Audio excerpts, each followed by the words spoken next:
wherever you are in our beautiful world. Thank you for joining us, for shining the light on our community.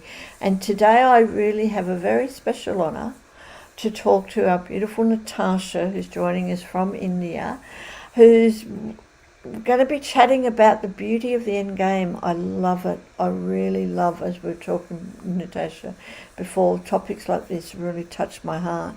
But so thank you for joining us, Natasha, Thank you for for having me. shining the light. It's really good, and I want to get to know you more. But let me just introduce you a little bit to start with. So you're an author, a speaker, and a mentor.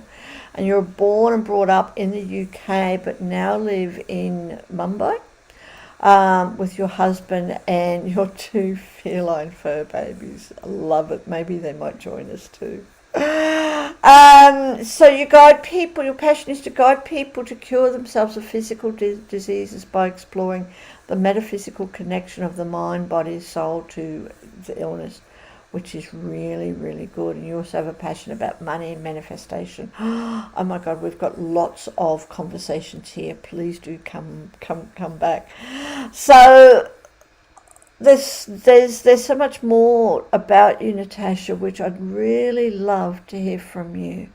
So let's start off. So tell us about your journey and how you became, an author, a speaker, and helping people to cure themselves and everything else. Tell us your story. Wow, now that's a loaded question, Sophie. That's okay. um, okay, so if I have to come at it from, I guess we'll go backwards. So Yes. if we start from my mission has evolved from early childhood to today, where my mission is to talk about death openly. I want to have conversations about it easily with anyone who's willing to have a conversation, so that it becomes a normal discussion. So as much as easily as you can discuss your next birthday party plans, you discuss your death or the death Yes. of your loved one. It Yes. should be that simple. And it really isn't. We only really talk about death when it comes to the technicalities, or we talk about death when it's the grieving process. But we don't actually look in the mirror and acknowledge that we are definitely going to die. We don't do that, or very few people do that. Even if you look at the books that are there available on death, dying, grieving, there are not that many for something that's actually a fact of life. There are not that many resources available. Um, and I lost my mother when I was very, very young. And so I came face to face with death very young. And then I have faced death constantly through my life in every which way that you can imagine, from murder to terrorism to old age and dying to critical illnesses and dying, you name it. Somehow Yes. I've just been privileged to have front seat. And I realized during the pandemic, when people started, Yeah. regardless of age or illness, just dropping left, right, and center, and there was so much, shock and so much to process, really, that I was forced to face my own. And then I once I went through the whole process, the whole 5 stages of grief for my own death that's going to come one day, is when I realized that if I could have more conversations about this with my aunts or my uncles, or and it would make things so much easier, because people who suddenly died during the pandemic left things up in the air and in a mess. Nobody was prepared. um, wills, last wishes, all, there's just so much that went down, honestly, Sophie. And I became very passionate about it. And I have had, like I said, first-hand experience, first row seat to this whole process through my life. And so I thought, okay, by sharing my experiences, I can connect with people. And Yes. so I want to write a whole book on it, but I wasn't sure how to go about it. I was locked in the lockdown. I couldn't go to England, which is where I wanted to be published. And then I came across an opportunity to be part of this wonderful book called The Wealth Codes. Coach. And I write about the beauty of the end game, finding abundance through accepting death. So I decided to start with a chapter and then evolve from there. and speaking about it like I'm speaking with you right now. And that's what I do as far as my mission is concerned. And very quickly, my passion is money and manifestation. That's what I work with my clients on, because the whole money piece is all about self-worth, and a lot of healing can happen when we actually address the money story. Yes. And obviously my abilities to do the metaphysical connection between diseases and physical injuries and your emotions, that clicked into place. I write about in the chapter that clicked into place when I lost my mother. Like, I knew at 16 that my mother did not die of cancer. I knew my mother died from a broken heart. And that's exactly what I read about in the chapter. So I had that download when I was 15, 16, and it's just taken me a lifetime of living in the real world to get the gray hair and the certificates and the validation to now speak about it with authority. But I've actually known it my whole life.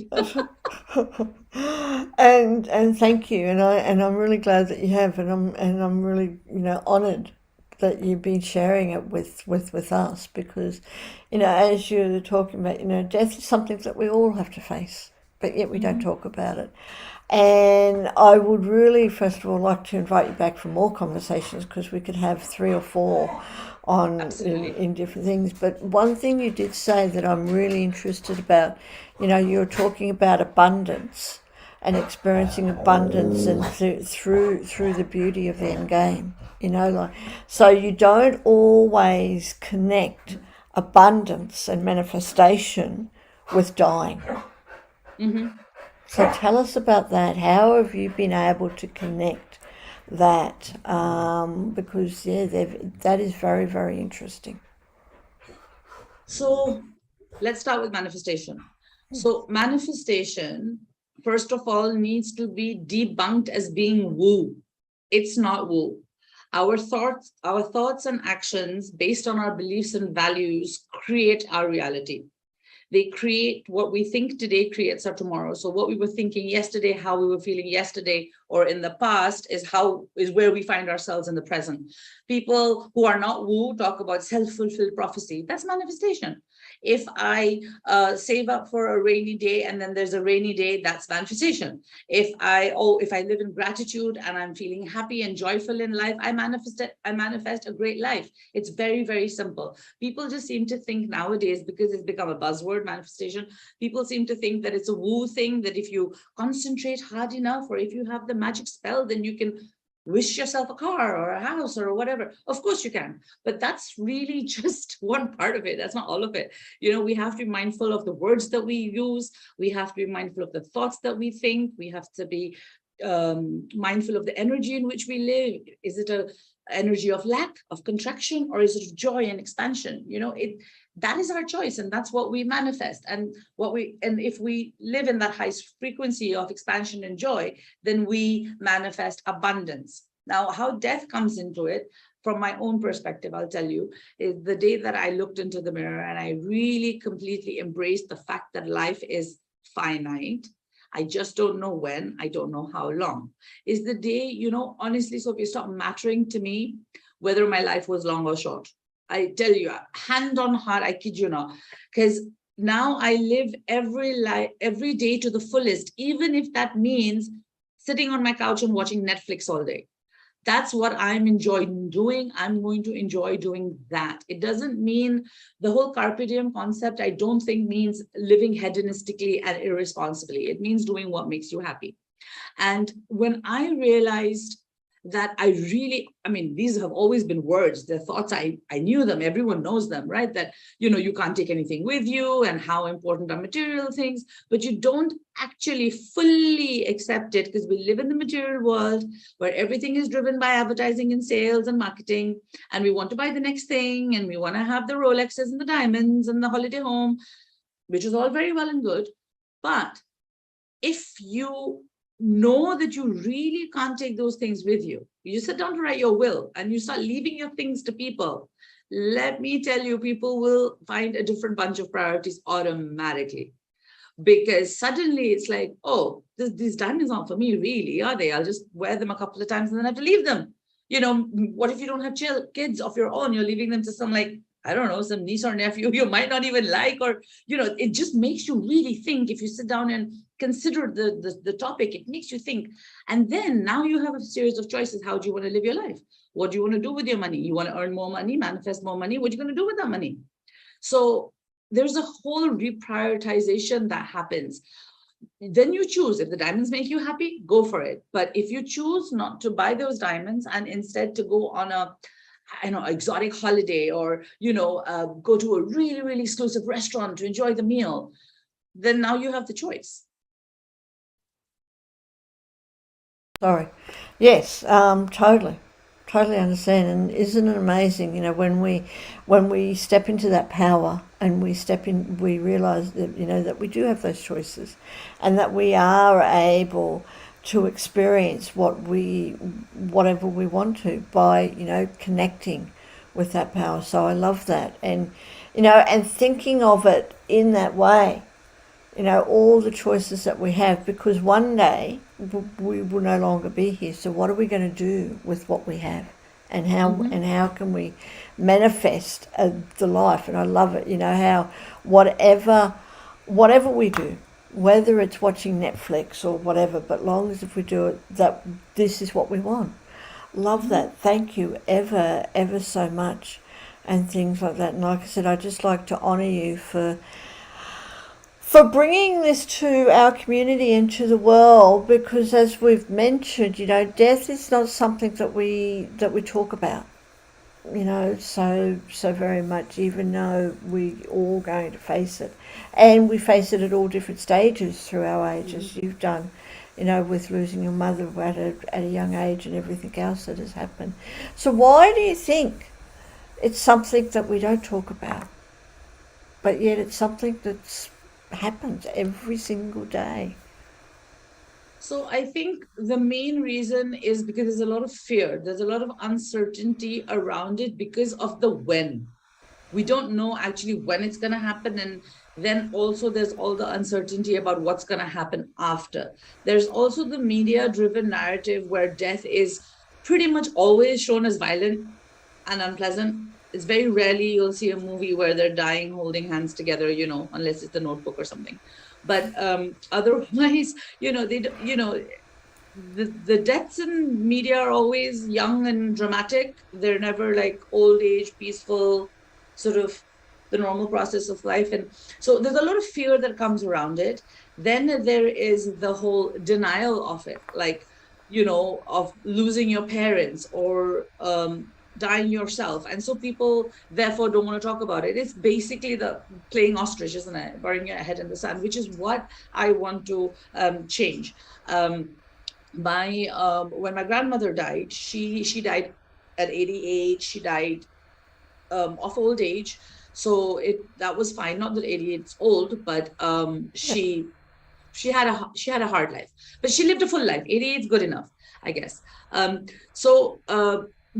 And she and I used to have conversations about death and stuff, and but I realized I never actually asked her what she wanted done with her ashes. Like we used to, she would say, "Oh, put the flat on rent, don't sell the rent, and then you guys, split the, and there were other practical things that she used to speak about." But I never thought to ask her. She never told me. And even though I used to talk to her, it still wasn't an easy conversation, and it wasn't in the whole family. It was just between me and her, which left so many things like unclear, because her will didn't deal with ashes. The will just dealt with the practical material things, right?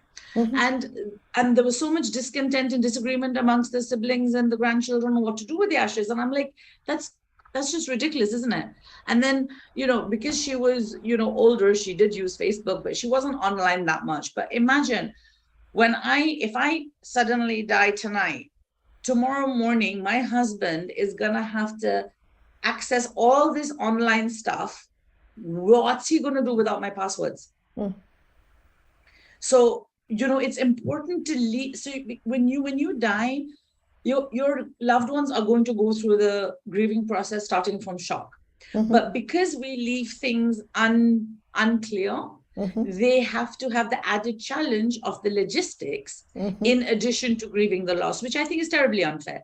Now, when you have an illness, or if you're old I truly believe that we, as if it's my death, I'm talking about my old age, then I will have probably reached acceptance by then. I probably will have detached a lot from the material things because I know how life works. And then I probably can't be bothered because it doesn't matter to me anymore because I'm already on my way to the other side. So, which is why the conversations have to happen now. Yes. They have to happen now when we are able to, when we can, where we can laugh about it, joke about it, make it easy. That's not to say that the grieving process will still not happen for our loved ones. It will. It will be their loss for sure. But that doesn't mean it has to be unprepared. That's all I'm saying. Yes. And it's so true. We think, or we don't realize that, dying is not an easy process in today's world.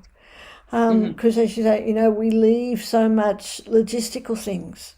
And, to be able to get to a stage where we could just talk about that in a natural way while we're still all here, over coffee or whatever, or over dinner, whatever, but in a natural way, because it's something that we've all got to go through.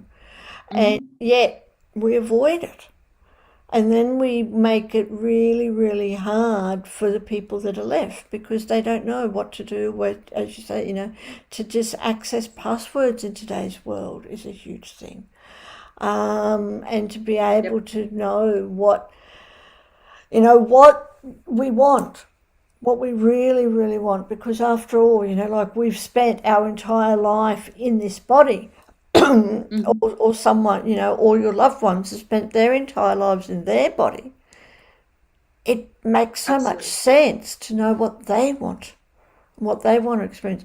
That's why for me, I personally love the idea, if it's at all possible, of having a living funeral. Oh, nice. People die and we mourn their loss totally with a funeral, but what about celebrating their life while they're Absolutely. still here? That we all, obviously you can't do it when it's a sudden thing, but when people are approaching death either through illness or through old age or something, that we can celebrate their life with them. Absolutely, 100%. That's how I feel too. Yeah. I really genuinely feel that is the way that, and I believe that once upon a time that was the case. Yes. Like when we were true communities, when we lived in the small towns or in, the same neighborhood, we were born and brought up in that neighborhood, wherever that might be in the world, regardless of culture. It was, communities used to come together to mourn the loss of that person because it was the loss of everybody's loss. It wasn't just, oh, my mother, so I have, the rights over the grief process, right? Because people now command it as theirs, right? We even go to a funeral, we pay our respects, we leave. We might deliver a casserole and that's about it. We don't grieve the fact that they were our friend and our neighbor who died. But once upon a time, we used to. When it was a community, then there was a celebration, there was a coming together. These options have been taken away from us now. And I think we need to move back there.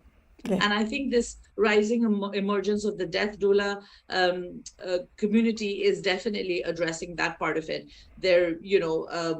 So conversations are starting, but my conversation is a little bit more like, hey, let's talk about it right now.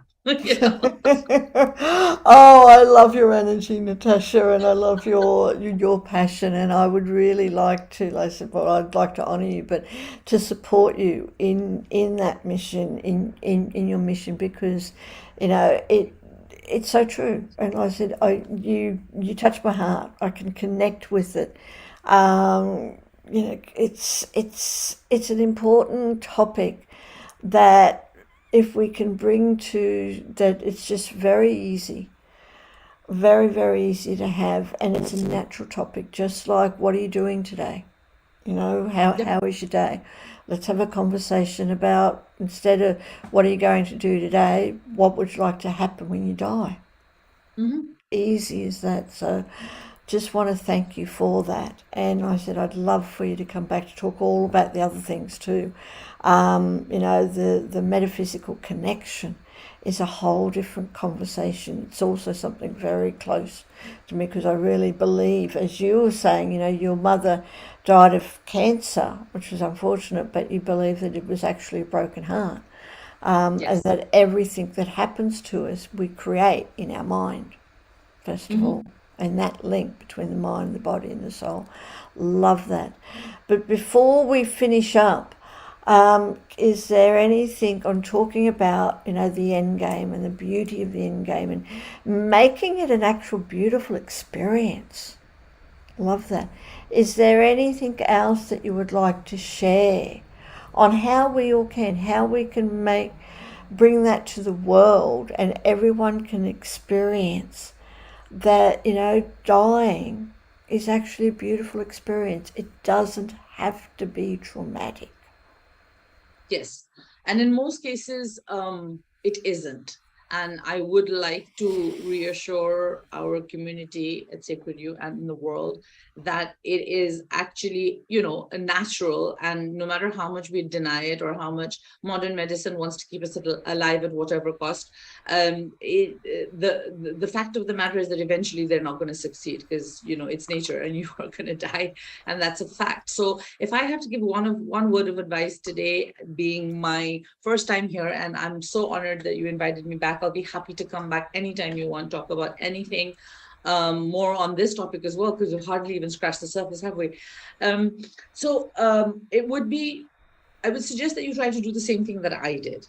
Each person who's listening, watching in now, or listening to the replay, do this exercise of looking in the mirror, really looking into your own eyes, and saying out loud that I am going to die. And then connect with yourself through your eyes. And then you will definitely feel the shift. See where it comes up in your body. Does it come up in your heart? Is there a lot of fear? Remember that your thoughts create your diseases. So, there's a lot of diseases that are connected to the fear of death. So, you better resolve those. So, the grief will come somewhere in your body. Bring it up, process it, and go through the whole process. Go through the whole 5 stages of bargaining, of anger, of denial, of shock, till you finally reach acceptance and truly accept the fact that you're going to die. Do that exercise. Be kind on yourself. When you do that, you'll be surprised how free you feel once you get past the fear and come out the other side. There's plenty of resources that can help you. There are therapists that can help you. You can go to a grief counselor right now. You don't have to wait to lose somebody to go to a grief counselor. All these resources are there. We just don't think that we can use them differently.